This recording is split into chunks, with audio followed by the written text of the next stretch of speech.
Essa que eu chamo que é o infantilismo da esquerda, há muito tempo eu digo isso, agora está se comprovando. Então, acho que essa é uma questão fundamental, muito decisiva. Esse diálogo tem que ser interrompido e nós temos que fazer a crítica do liberalismo de esquerda. Ambos são funcionais à ordem. O liberalismo de direita e o liberalismo de esquerda. E agora eu disse, o sistema sucumbiu porque emergiu na cena o ultraliberalismo de Paulo Guedes, que está mandando uma bala contra tudo e contra todos, numa violência total e com aceitação eleitoral. Esse é o drama que nós temos que explicar. E todos aqueles que quiserem praticar o bom mocismo agora estão se defrontando com o espelho. Eu acho que esse é o problema, a equação política que determina o cálculo do sindicalista, do youtuber, do parlamentar, do dirigente partidário, de todos, Ron. Essa é uma questão muito clara no Brasil. Está chegando o limite dessa política. Eu alertei isso exaustivamente. Inclusive aqui no programa, diversas vezes. Lido, olha só, você falou aí dessa questão de fundo dramática. Agora tem uma meta questão aí, que é o seguinte, a gente sempre alertou aqui, você também é um crítico, Requião é um crítico e Brizola era o maior crítico ao sistema eleitoral atual brasileiro, né, da urna eletrônica inauditável. Pois bem, né, a gente aqui inclusive teve um artigo que a gente publicou, eu acho que em 2018, que é um compêndio com todas as fragilidades e notícias esquisitas sobre o sistema eleitoral brasileiro ao longo do tempo. A gente tem a honra, esse artigo ter sido republicado pelo Paulo Henrique Amorim no site dele, antes dele falecer, e antes do site dele, infelizmente, ser encampado pelo maior inimigo dele, que era o Daniel Dantas, né, que tantos processos moveu contra ele, que hoje em dia, pelas pessoas que lá falam e que falam, parece fazer parte, de fato, de direito do sistema Dantas de comunicação. Né? Isso é vilipêndio de cadáver. Assim, Paulo Henrique Amorim não merecia isso. Mas ele, que também era um campeão dessa causa da impressão do voto, pegou esse artigo, publicou, recomendando a leitura lá no Conversa Fiada, quando o site era digno desse nome.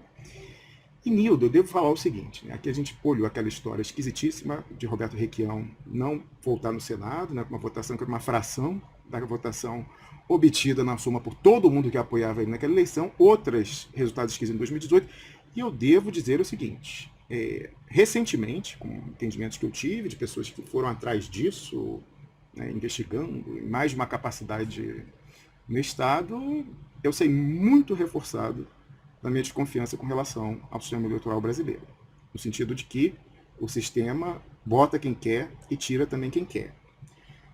Sobre isso, eu recomendo que você que está nos vendo, coloque no YouTube, quando acabar essa transmissão, bote o seguinte, não tem a ver com o que eu estou falando não, mas assim, só para você ver, necessariamente. Coloque assim, Protógenes Queiroz, Mariana Godoy, aquela jornalista. E aí você vai encontrar uma entrevista de uns 3 anos atrás do delegado, não é ex não, do delegado de Polícia Federal injustiçado, Protógenes Queiroz, ex-deputado, a essa jornalista, aqui na Suíça já, num local oculto e tal, pela questão de segurança. E ele vai falar várias coisas, dentre as quais ele vai falar que investigou e conseguiu relato técnico, conheceu técnicos da Justiça Eleitoral e pessoas trabalhando que pegaram a fraude como ela se dá, a fraude no sistema eleitoral brasileiro.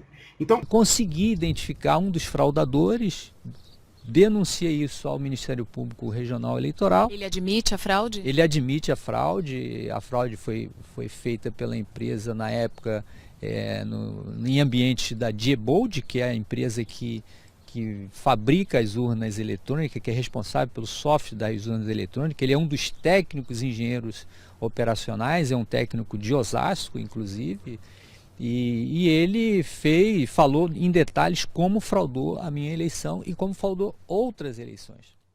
Para além disso que você está falando isso é notório, né? Esse ultraliberalismo do Guedes, travestido de conservadorismo moral com Bolsonaro, tem representatividade social. Agora, isso não quer dizer que a representatividade social, que desgraçadamente existe, seja aquela que aparece na urna eletrônica sem o papelzinho do Brizola, né?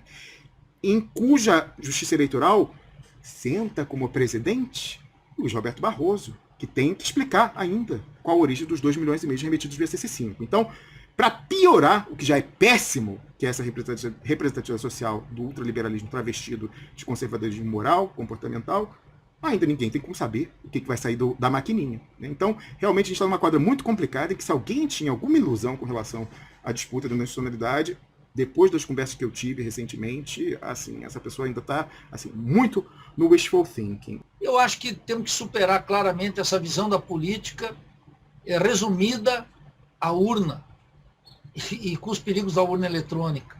Uma dimensão eleitoral da política é o terreno por excelência da classe dominante. Quem ousará questionar o Barroso, Nildo, que preside a urna eletrônica inauditável? Quem ousará? O grande...